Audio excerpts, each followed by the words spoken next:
Hi, today I'm taking a look at John chapter 3 verses 1 through 21.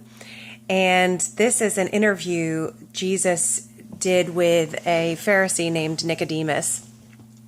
Nicodemus came to Jesus at night and wanted to talk to him about I'm not even sure what, but he starts out by saying, "We know you must be the Son of God. No one can do, or you must be sent from God. No one can do the things you're doing without being from God."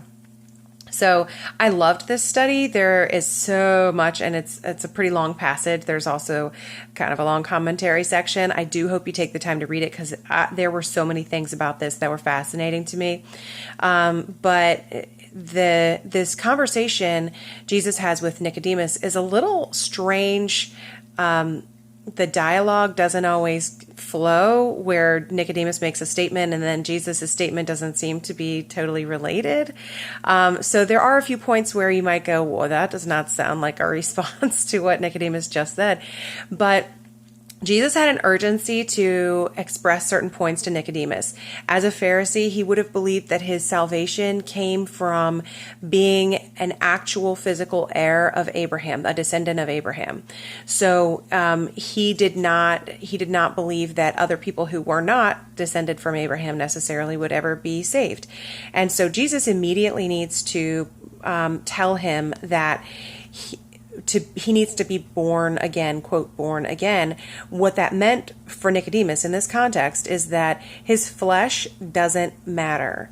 What he descended from doesn't matter. So it's just an interesting context to think about when we talk about the concept of being born again. Basically, where you're from, who you are as a physical person doesn't matter. You can be saved. So, and then the next thing I wanted to call out is that part of this passage I studied is probably the most memorized verse in the entire Bible, and that's John 3:16. And it is part of this conversation Jesus was having with Nicodemus. And so when I looked at it in light of what Jesus's point to Nicodemus was, it just kind of changed my understanding of that verse. So, for God so loved the world, he gave his only begotten Son, that whosoever believes in him should not perish but have everlasting life. And I'm mixing up my Bible translations because I don't use that translation here, but we all know it. So anyway, I pointed out that we often follow by memorizing verse 17 as well, but we forget that verse 16 and 17 both start with the word for, which is a conjunction, meaning that grammatically the concepts are actually related to the initial clause, which was back in verses 14 and 15. And that talks about, Jesus alludes to when God gave the Israelites a chance to preserve themselves or save themselves if they had been bitten by a snake. And Moses was able to God told him to make this brass serpent that he could hold up. And if people had been bitten by a snake, they could look at it and they would live. So Jesus, in the same way, was going to have to be raised up on the cross, and people would be able to look to him for salvation from the original, quote, serpent bite of original sin.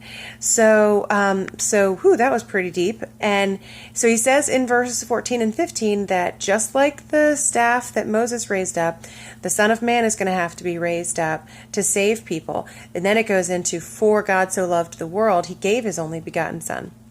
So think about that. Definitely something to consider if you've memorized Bible verses or if you have any intention of doing that. Memorize the context. Memorize long passages of Scripture, or at least know the context and understand it when you're committing something to memory, because I do think that it makes a difference. So take a look at the rest of this, because there's more to 3:16 that also relates to Nicodemus in particular. So I hope you like this one. Thanks a lot.